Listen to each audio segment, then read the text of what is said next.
Hello saxophones, my name is Nicky Long and I'm going to be taking this saxophone tutorial for the SScOT programme this year. The piece that we're playing is Pomp and Circumstance No. 4 by Edward Elgar. Before we do any kind of playing at all, I really think you should get a tuner or download a tuning app and just see where your saxophone lies in terms of tuning. Most saxophones are actually inherently out of tune with themselves, and what we tend to find is that the lower notes are flat and the higher notes are actually quite sharp. Now, by adjusting the mouthpiece's position on the crook, we can try and meet a middle ground.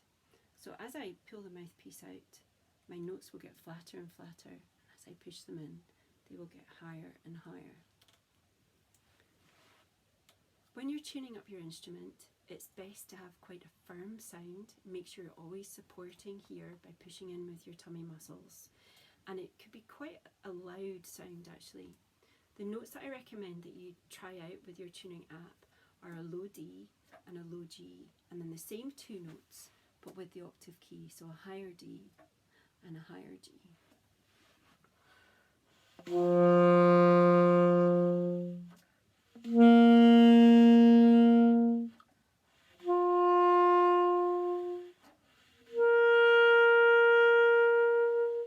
Now I can hear my two lower notes were really quite too much flat, so I'm just going to take my mouthpiece and push it in probably about a millimetre and try them again.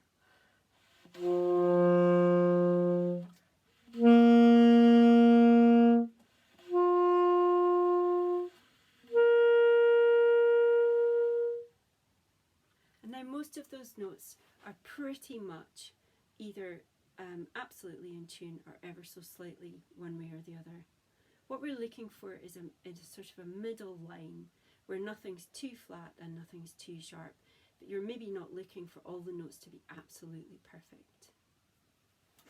The next thing you're going to need in our saxophone sectional is a pencil.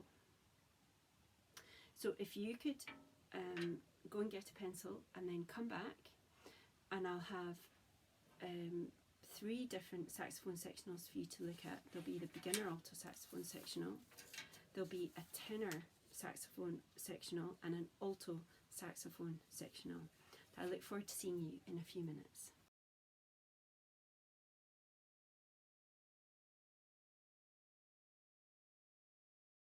Hello, nice to see you back, and I'm hoping that you've all got your pencils.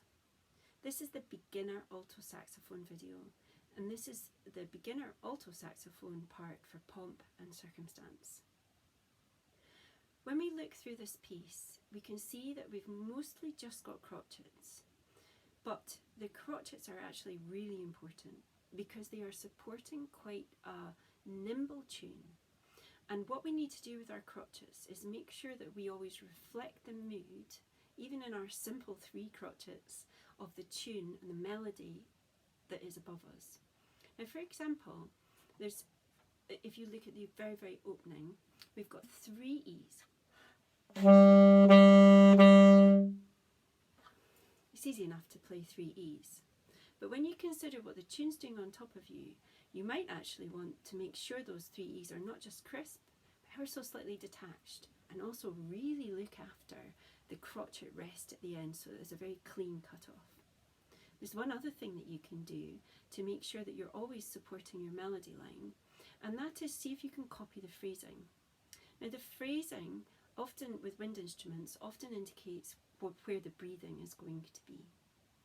And the breathing in this particular piece is every 4 or 8 bars. So what I've done is I've taken my pencil, and every 4th bar, at the end of the bar, you can see there's a rest, a crotchet rest, and I've put a tick there to indicate I'm going to breathe there, but I am not breathing. I am not breathing in the crotchet rest beforehand. And this stops this happening.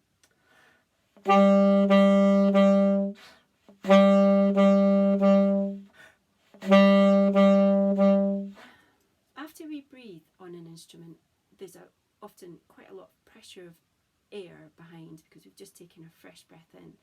And if you're not a very experienced player, you can end up with quite a loud note where you don't want one. Now, there's usually quite a strong feeling at the start of each phrase, which is why it would work out fine if you breathed before each phrase. I'll show you what I mean.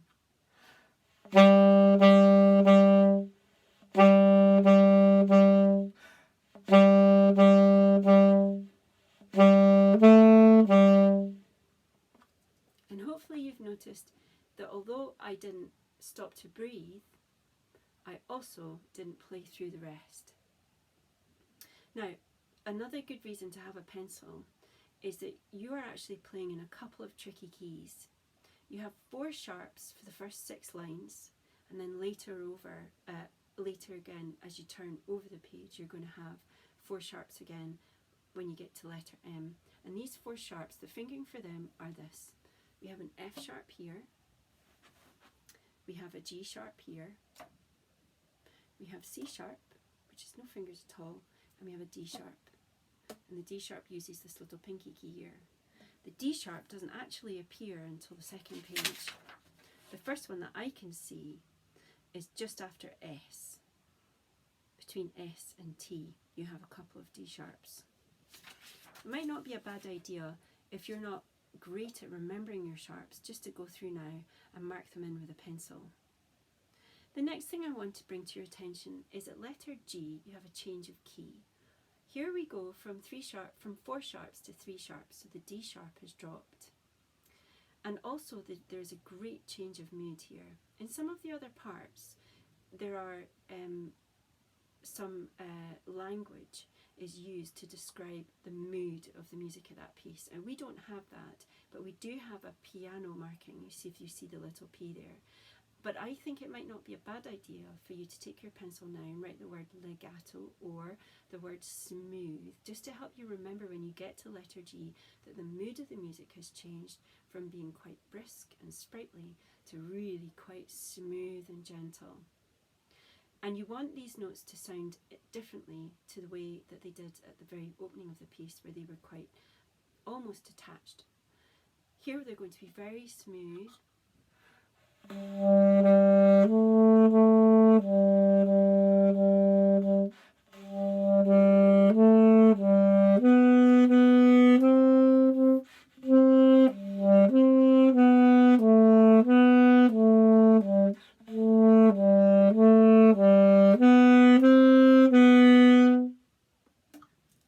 Noticed that I continued on with the idea of only breathing at the end of 4 bars. If you're an older player or just somebody who's got better breath control, you could actually extend that to only breathe at the end of every 8 bars. I'm hoping that you also noticed that I put a crescendo in at letter H. As I turn over the page here, I've already mentioned that at M we go back, our key signature goes back to 4 sharps. But can you also see that you've got a dynamic change there to piano? That's going to be quite important. And those notes should feel quite detached, like they did in the very opening. This is in fact exactly the same music that was played in the opening of the piece, but repeated here at M to the end. When you get to letter S, it's the same legato music, but here we now are playing in a grandioso style. And again, although you don't have that word in your part, you might want to write it in so that you know there's a change. Another clue to the change is that at the end of bar 206 you have a double bar line. And when you have a double bar line, that often means that this is the start of a new section, which it certainly is. From S to the end, you should be really quite loud with your playing, make it really firm, but also know that when you play louder, you will often play flatter. So if you happen to have a very, very flat note down at the bottom of your instrument, you might want to check it with a tuner and see how you can help yourself. Perhaps don't play quite so loudly when you get to that note before you do your recording. I can't really see anything else that I think would be desperately important for this video right now, but if you do get stuck, please do email Kate, and I would hope that Kate would get in touch with me and I can help you with anything. Okay, enjoy. Have a wonderful time. Hello tenor saxophones. My name's Nicky Long, and I'm going to be taking you through Elgar's Pomp and Circumstance March number 4. hopefully you've already listened to my Tune Your Saxophone video, and you'll also have noticed that I asked you to go away and get a pencil. If you haven't managed to do that, please do so, tune your sax, and please come back and get a pencil. You can always pause the video here and meet me back when you've got it.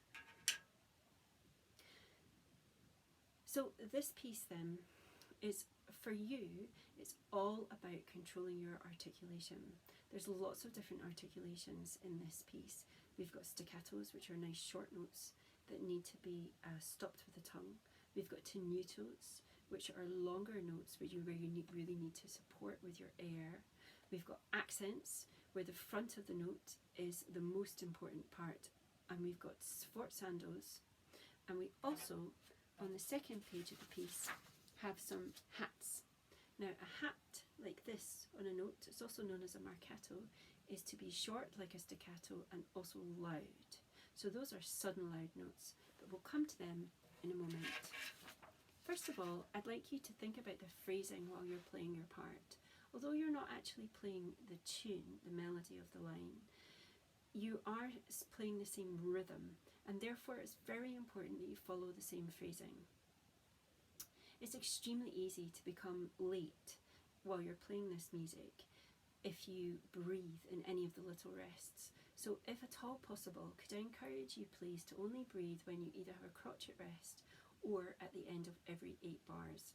The music itself is in groups of two 4-bar phrases, which makes up the 8 bars. And I'll play you what I mean for the opening. This is my alto saxophone. My tenor saxophone is locked away at school and has been for the whole of the lockdown.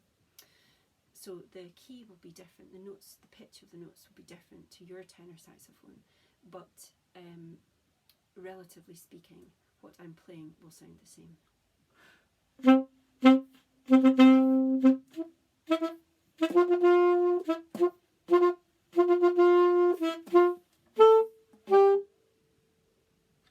I'm hoping that you got the bounce of the tenutos, where you just let the notes swell ever so slightly, and also the sforzando at the end. There's a difference between forzandos and accents. If I was to play these accented, these 3 sforzando notes at the end of the first line, you would hear this.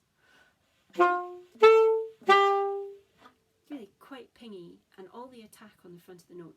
A sforzando means to be suddenly loud, but it doesn't mean to be accented. And you can see that you've also got a tenuto marking, so the notes should be round and full.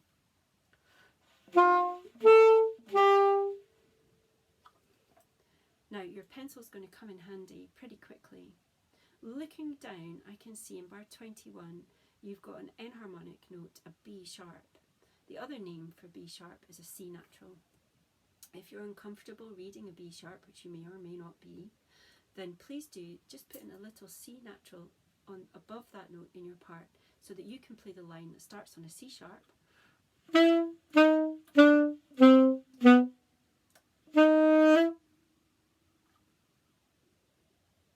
just before C in your part. You have 3 notes before C that are quite long, and there's a line written over the top. I think it's going to be very important to accentuate that.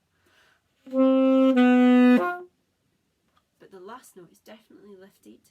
It has a staccato on it, and you hear that I stopped it dead with my tongue. That will help clear the way for what's going to happen at C, which is essentially a return to the opening material. When you get to letter G, there's actually a change of mood in the piece. Some of the other parts have emotional words to help describe the change of mood, and you don't have that.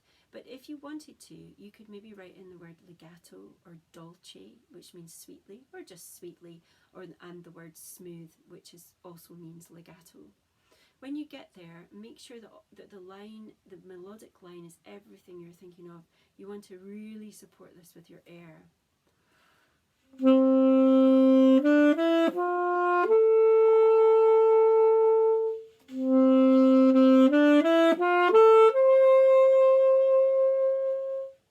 Now you noticed that I warmed up some of the longer notes by using a little bit of vibrato. You could do that too if vibrato is something you know how to use.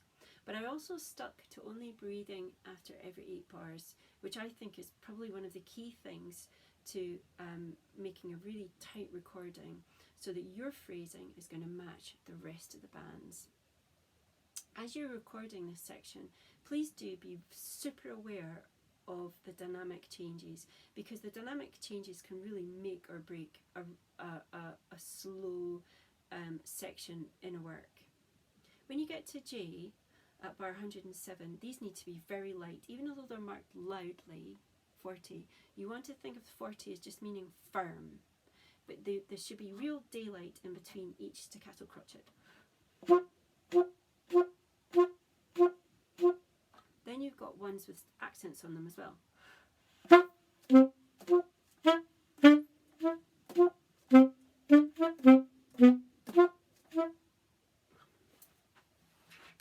As I turn over the page, I notice that there's a nice little change of mood that's actually written in using the articulation of the piece. The 1, 2, 3, the 4 bars before M, you'll notice you have 4 notes that have accents on them, followed by 3 notes that have staccatos.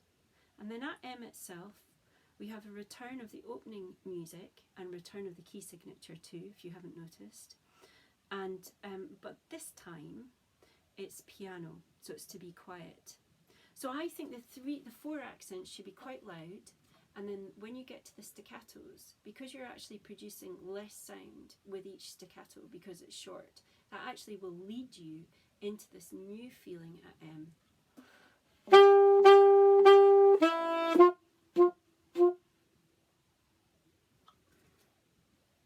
The music is repeated from M until S, and you have your B sharps, which are C naturals, you might want to write them in. You have your sforzandos, and you have some accents. And then at S, we are written grandioso, and this is when the tune that you played at G is played on other instruments, and you are underneath providing a kind of a healthy rhythm for the march to go along with. Pum, pum, pum, pum.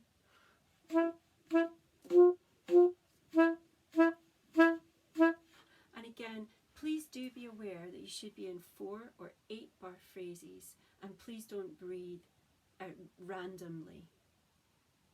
We also have the hats, which I mentioned at the start, which are staccato and also accented, and would sound like this. Here's from 212.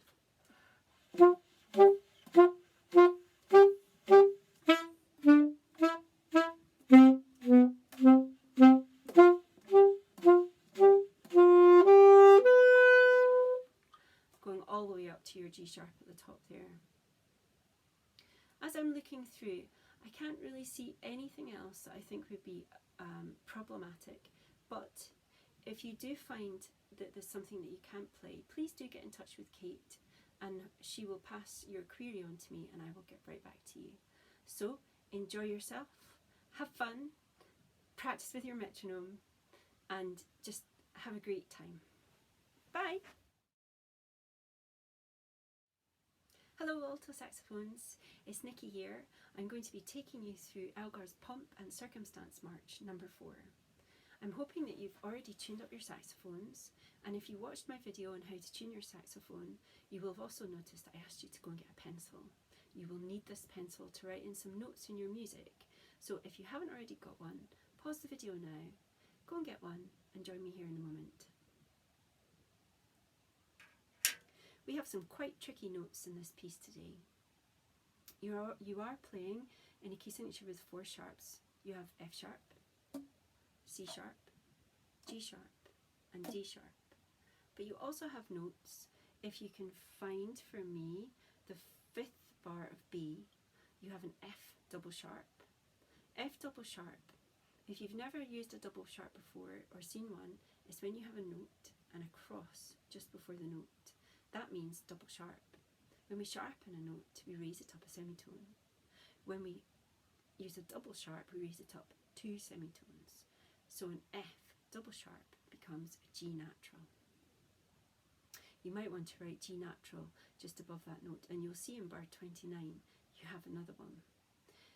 The first bar of D, you have another one, and after to that F double sharp, you actually have an E sharp as well.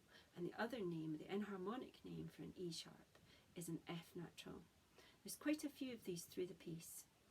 When you look at the second page, at letter M, you'll see that the music repeats itself pretty much exactly. So you've got the same issues in reading. Just after O, you've got your F double sharp as you had before, and after Q, we've got F double sharp, E sharp, and you also have a B sharp, and the other name for an enharmonic name for a B sharp is a C natural, which is a lot nicer to think about. I would certainly write a little C natural with a pencil above that note. Just going back to how you might play this piece then, it's a march that's quite light and it's quite quick. You've got lots and lots of rests, but I would strongly advise you not to breathe wherever you want in these rests, but to structure your breathing. Every 4 bars or 8 bars would be the place to do it. I go for 8 bars because the phrase is a 2 4-bar phrases joined together. But if you can't manage that, then certainly breathe after every 8 bars. You've also got some semiquaver rests, some staccatos, some tenutos, some sforzandos, some accents. So there's quite a lot of articulation going on there. When we do staccatos, remember that you're going to stop the note with your tongue, so it's really short. You could maybe practice staccatos. I know when I practice staccatos, put my metronome on. It's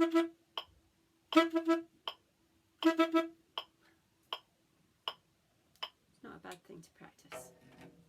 When you do your sforzandos, make sure that they are suddenly loud, but that they're not actually accented. There's a difference between an accented note and a sforzando note. A sforzando note would be like this. Accented notes would be like this. So the accented notes have a little push of air as the tongue strikes the reed. The sforzando notes do not, but the air is forced through at greater pressure, which gives you this suddenly loud, which is what the sforzando means. So just looking through the piece to see what else you might need to know to help you, I can see that there's a change of key and of mood at letter G. And that change of key and mood also happens over the page at letter S. At letter S you have the marking grandioso, and I think you could probably imagine what that means.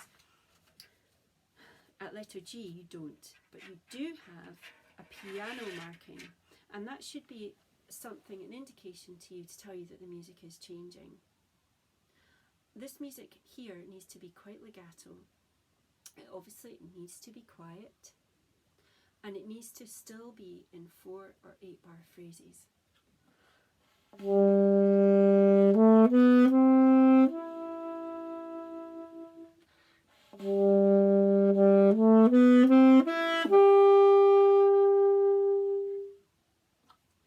Make sure when you're playing this that you observe all the dynamics, because the dynamics in this section, the great swellings to loudnesses and really playing quietly, are the things that make the piece the most effective. Another thing that catches my eye is at the bottom of the first page, the last 4 bars. You have 4 notes that are quite heavily accented, and then 3 notes which are only staccato. And when you look onto the next page, you'll see that we actually come in piano. And I do wonder whether that articulation is lessening, so as to kind of prepare you for the piano.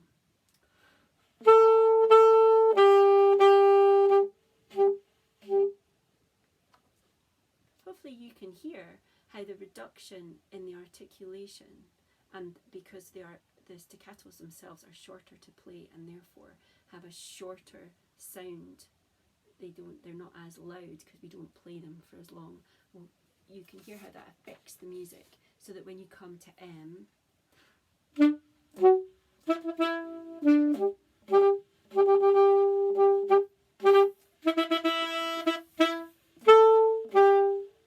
again you've got those sforzandos there. At S, we have grandioso. So we have the music that we had from the change at G, but fortissimo. Now here you can really blow loudly, but I really think in your practice you should do this with a tuner on your stand so that you can see what happens to your B when you play at a normal pitch, normal volume, sorry, and when you play it fortissimo. I know that my B becomes quite a bit too flat, so you might want to back off on the volume to help the tuning. Better to be slightly quieter than out of tune. I can't think of anything else that should cause you any big problems with this, but do have a wonderful time with it, and please do contact Kate if you are stuck with anything, and I will be in touch and help you. Okay, bye!